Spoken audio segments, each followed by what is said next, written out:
New polls give Clinton the edge in Florida, while Trump pulls ahead in Ohio, and this week may decide how it all plays out. She is totally unfit to hold the office of president. What kind of genius loses $1 billion in a single year? We could also have an October surprise. And our pollster Matt Towery breaks down the numbers in the presidential race and Florida's race for U.S. Senate. Plus, Charley and Russell face off in tonight's Password Challenge. This is Money, Power, and Politics. Well, Hillary Clinton was on the ropes for most of last month, and we mapped out the blows that took her down day by day. But now Donald Trump is getting pummeled, and that's our first big point of the night. Trump is on the ropes. First, a majority of voters in our poll and others say he did lose the first debate.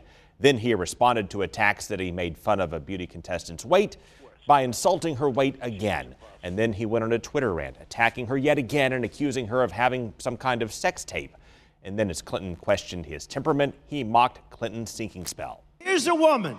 She's supposed to fight all of these different things, and she can't make it 15 feet to her car. Give me a break. And he suggested with no evidence that Hillary Clinton has not been faithful to her husband. I don't even think she's loyal to Bill. You want to know the truth.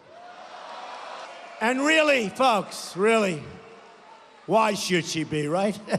Then the New York Times got a hold of his tax returns from 1995, showing he lost $916 million. And with that, he could have carried over the loss to legally not pay business taxes for years. Well, the Clinton camp used Bernie Sanders to seize on that. That makes me smart. Does that mean the rest of us are stupid? I'm worth billions. I'm a successful businessman. But I don't pay any taxes. But you make $15 an hour, you pay the taxes, not me. But the bigger challenge here for Trump is that his huge losses in business could undermine the claim that he's a genius with money. Mitt Romney has already ripped Trump on that note. Isn't he a huge business success? Doesn't he know what he's talking about? No, he isn't. And no, he doesn't. A business genius, he is not. And now the Clinton camp is picking up on Romney's line of attack with news of Trump's $916 million loss. I'm really a good businessman. I'm so good at business. Oh. This guy lost almost $1 billion in 1 year. That doesn't sound particularly brilliant to me. How do you lose $915 million in a rising real estate market if you're the great real estate genius? All combined, that makes for a pretty rough week for Donald Trump. But then on top of all of that, more than 20 people who worked with Trump on The Apprentice told the Associated Press that he repeatedly demeaned women with lewd behavior, comments over and over again. For example, they claim that he rated women contestants by breast size and talked about which ones he'd like to have sex with. Well, the Trump campaign denied this, saying those claims are outlandish and fabricated by publicity-hungry, opportunistic, disgruntled former employees. But at the very least, the claims put Trump on defense after a run of unforced errors. Meanwhile, Hillary Clinton may be waiting for the next shoe to drop over her email troubles. And that's our second big point. Clinton could get hit by an October surprise. Wikileaks founder Julian Assange threatened to leak a bombshell against Clinton this week, then backed off sort of because he said he had security concerns. Well, Clinton is already dealing with hacked audio in which she described Bernie Sanders supporters as, quote, children of the Great Recession living in their parents' basement. Well, Sanders rushed to Clinton's defense to try to clean that up. What she was saying there is absolutely correct. And that is, you got millions of young people, many of whom took out loans in order to go to college, hoping to go out and get decent paying good jobs. And you know what? They're unable to do that. But Clinton is already having trouble connecting with young voters who form the backbone of Sanders' movement. And if WikiLeaks does have some sort of bombshell, it could hit just before Trump and Clinton's next debate on Sunday night. We also have a VP debate on Tuesday night, and we have some interesting changes here in Florida, from the race to the White House to Florida Senate race. And we have some new Fox 13 poll numbers hot off the press. Now let's bring in our Fox 13 pollster, Matt Towery. Matt, 1 week after the first debate, how much damage did that first performance do to Donald Trump in Florida? Well, empirically, the numbers don't show massive damage. It's that post-debate reporting, which has flown throughout the established media establishment, that has really caused damage to Donald Trump. He's losing some support among older voters, which is where he really needs to hold his numbers. And I think some of his post-debate behavior, quite frankly, intuitively, in my opinion, may bring his numbers down even more. But right now, he's still very competitive in Florida. He's just 1 point behind Hillary Clinton. And the group where he performs worst, is it not 30-somethings? in Florida? Well, that's been the case for Republicans all over the country. The 30 to 44 age group is just a disaster for Republicans, whether they're Senate candidates or whether it's Donald Trump. And for whatever reason, that group just is not voting Republican at all. Trump has got to find a way to reach out to that group and cut into it a little bit, and he's running out of time. You know, we've got about 40-something days to go, and I think he's got to show that temperament issue and deal with it. So far, he hasn't dealt with it. Now we have a VP debate coming right up here. To what extent can the running mates move the needle one way or the other? They really don't usually. I mean, remember Lloyd Bentsen just tore Dan Quayle apart with one line, but yet Bush Quayle went on to win back in 1988. Unless you have a catastrophic mistake by a VP candidate, it normally doesn't move the needle a lot. I think they'll go after Pence for being more conservative on social issues than Donald Trump is. And of course, Pence will go after Kaine for some of his more liberal left of center positions, particularly on some foreign policy issues where they're going to try to drive a wedge. But I don't think either one of those guys are going to rescue or save their candidate. It's going to be Hillary Clinton and Donald Trump that decides how this goes. In our Fox 13 Senate poll race, we have Marco Rubio with a slight edge, 47-43 over Murphy. He is outperforming Trump in the state of Florida. Where is he doing better, and what do you make of that? Well, among whites, he has about a 5 or 6% margin ahead of Trump, and among Hispanic Latinos, he's doing magnificently, as one might expect. Donald Trump is actually tied with Clinton in that area, which is amazing. But those of us who actually live in Florida know that the Hispanic Latino population there is far more complex in terms of ideology. These national pundits look at us and say, oh, there's no way that Donald Trump could be getting that much of the Hispanic Latino vote. And my goodness, Rubio's a Republican. That's not the way it works in Florida, as we know. We have a very diverse population in that demographic. And the polls can turn in Florida on a dime. So a 4-point lead for Rubio, is that fair enough to say an edge, or is this one still too close to call? Well, the one thing I'll say about Marco Rubio is that he has consistently led in the polls. So what would have to happen is a total Trump implosion and some reason for turnout to overwhelm Rubio. Right now, you can't call the race, but I can say he has consistently led in this race. So I would say that he's the favorite to win. But like you said, they can turn on a dime, and if everything goes one way, then I guess it could probably go one way even for Patrick Murphy as well. So I'm not calling this thing at all. It's still a really close race. Long way to go. Matt Towery, thank you so much for your time. You got it. Coming up, Charley and Russell match wits in this week's round of Director Darren's Password Challenge. Plus, we have some changes on the election map, and Gary Johnson is trying to make some noise in some key states.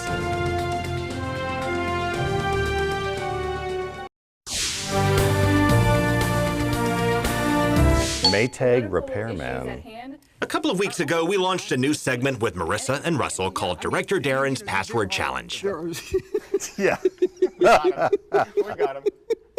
Yeah, Darren gives us a funny little phrase in each of our ears that we have to work into the discussion while keeping a straight face. Aw, yeah, boy. Those kinds of ads from the Clinton camp right now. So that's in part why the needle's not moving. Aw, yeah, boy. I totally agree with that. And since Marissa defeated us in the first 3 rounds, we're moving her into the winner's bracket, and Charley Belcher, fresh off of a raging debate with himself, lands in the middle seat in his first appearance on Password Challenge. This is a very special night because this is Charley's very first appearance on Director Darren's Password Challenge. Now, I like that. Where's Alan Ludden when you need him? The password is? Yes. We're talking about the voting groups in Florida that can swing the election. Certainly young voters are key to this, as are the baby boomers. And if you can get both of those groups together to vote for you, that's how you win the state, isn't it, Russell? Well, I agree. And I think, and we've been talking a lot about the debate, and I think the question is, especially with millennials, what did they see the other night in those two candidates? And I've already seen some interviews with some of these folks who, they were not swayed in either way. Lederhosen. Well, look, it's October, right? So that means we've got about, when October really hits us, we've got about a good month of this last push. So, you want to get out the Lederhosen and the beer, and you want to have Oktoberfest. No, you got to focus on Farfennugan. They're going to be doing maybe more so than the baby boomers. Come on, Russ. But I think, Come on, Russ. this is when most people pay the most attention to what's happening in politics. Lederhosen. Farfenugan. Have any Lederhosen, Russell? Farfenugan. That's what he said.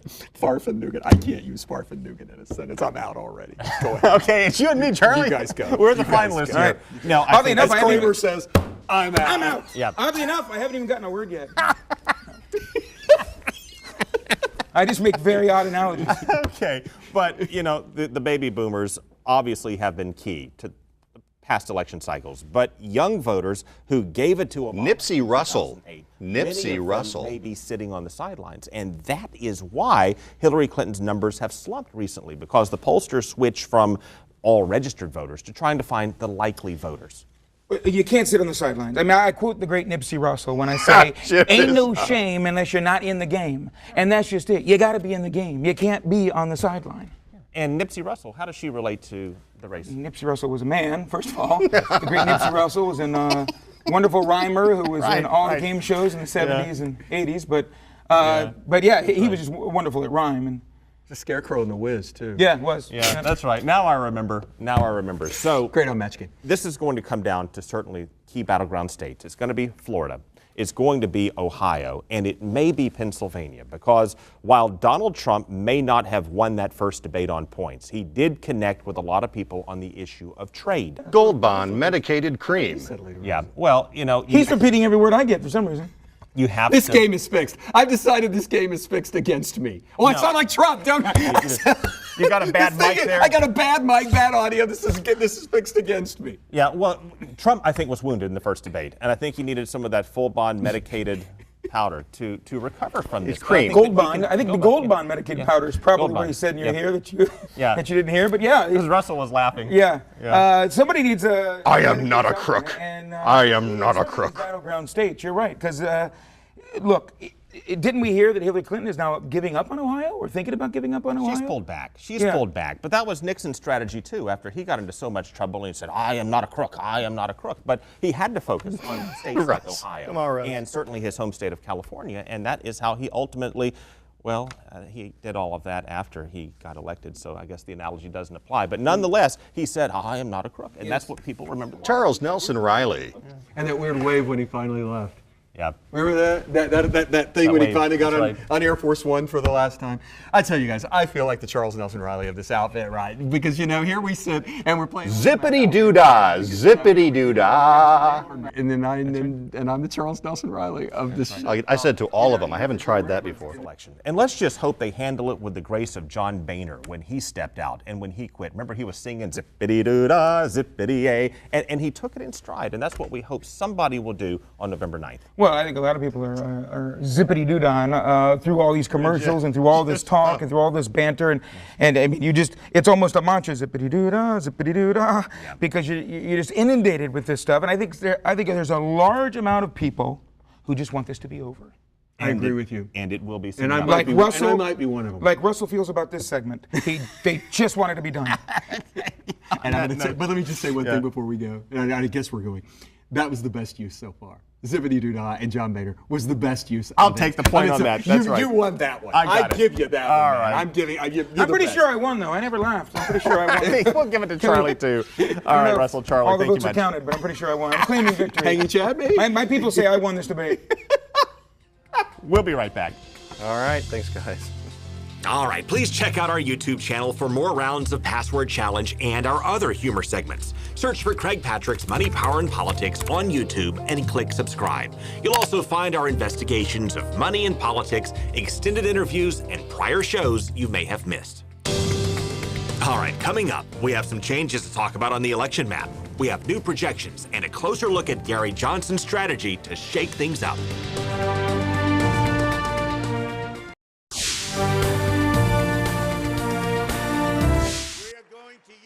Well, Trump was closing in on states that had been tilting in Hillary Clinton's favor, but now Clinton has regained some lost ground in a couple of very important states. For example, Trump had been surging in Colorado, but the new Monmouth poll shows Clinton is now up 11 points in that state, and she now holds a lead in an average of polls in that state. Other key swing state, Virginia. The Christopher Newport University poll shows Clinton up 7 points there. She's now up 8 points in Virginia in an average of statewide polls. So that brings us to at least a couple of changes on the electoral map. Check out Larry Sabato's crystal ball. He shades Colorado and Virginia in Clinton's corner. Well, you need 270 electoral votes to win, and this projection gives her 272. So based on this model and others, it means Clinton has regained her grip on the Electoral College, but just barely. And she's trying to gain more by winning over more young voters who are currently supporting Libertarian Gary Johnson. But Johnson is not going away. In fact, 6 major newspapers have now endorsed him, and Johnson's connecting with his base on a range of themes, from cutting government waste to legalizing and regulating marijuana to immigration reform. And Danielle Miller shows us how he's doing it. We should make it as easy as possible for somebody that wants to come into this country and work to be able to get a work visa. This rally is on the heels of a previous flub by Johnson where he couldn't name a foreign leader he admires. Also in recent weeks, he didn't recognize a reference to the Syrian city of Aleppo. He says that shouldn't discredit him as a true candidate. You know what? When it comes to world leaders, when it comes to geography, if I've got my iPad in front of me, that's a 5-second phenomenon. But what's not a 5-second phenomenon is honesty and integrity and telling the truth. Johnson says in order for him to win, he needs to get on the debate stage. He has to get a 15% vote in the national polls in order to do so. The Presidential Debate Commission is made up of Republicans and Democrats that have no intention whatsoever of seeing anyone other than a Republican or a Democrat on stage. And when you recognize that right now 50% of Americans that are going to register to vote are registering as independent, where is that representation? Well, polls show a majority of Americans would like to see Johnson in the national debates, but he needed 15% in selected polls and did not get there. And with that, his running mate William Weld will also miss out on the VP debate between Kaine and Pence on Tuesday night. Coming up, Donald Trump takes heat for suggesting vets with PTSD aren't strong. And more computer issues for Hillary Clinton. Why did the FBI agree to destroy her aides' laptops?